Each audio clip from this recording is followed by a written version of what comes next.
bit different. I feel like, I don't know, and maybe it's just the way that I've approached training. There was possibly more of a fun element to the off-road events because there's no adventure, no expectation because a lot of it's new, whereas when I run a few marathons I know what to expect, I know what time I'm after, you know, I know what I'm doing, so I feel like I approach those a little bit more seriously maybe than what I have with some of the off-road stuff.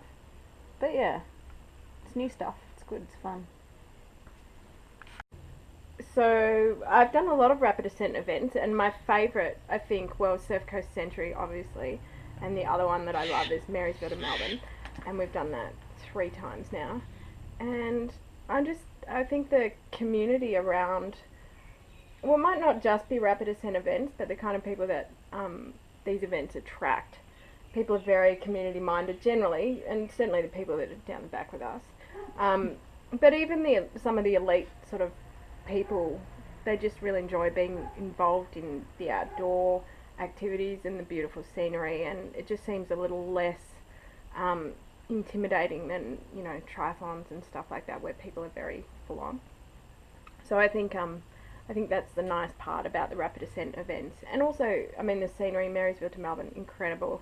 Surf Coast Century is incredible.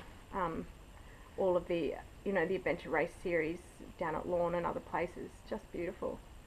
And it kind of makes it a little more interesting, unless it's raining, and then it's not interesting. Um, I'm involved with a group called Into Running. You can find us on Facebook. And yep, so no, our coach Paul's fantastic.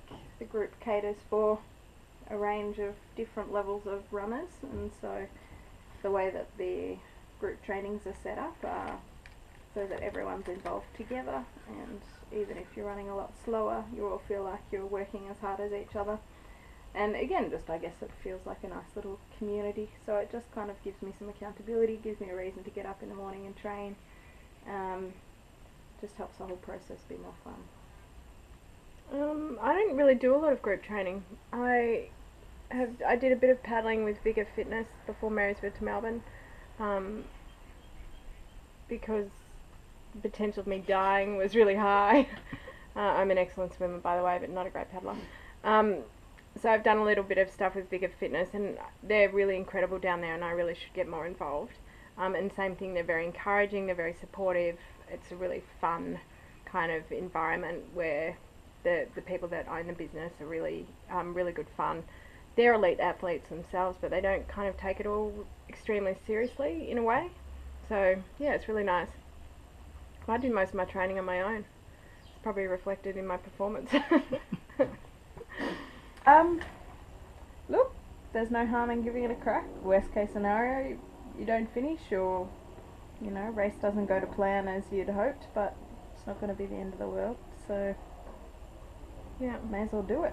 Yeah, I would just say eliminate your variables and have a good time. That's the main thing. And you just, I mean, you know, I guess if you're not sort of a professional athlete, unlike us, but you just can't take these things too seriously. Like, they can't stop the rest of your life. So just have a good time with it. And be realistic about what you can and can't do. Like, we were pretty realistic this year. I would be loving to be doing the 100 next week, but there's just no way that we could have mentally committed to the training to do it. So I think we just needed to be realistic about what we could do. And I think as a result, we're going to have a really good weekend next weekend. Because it won't be, well, probably be tough. Oh, it won't be that hard.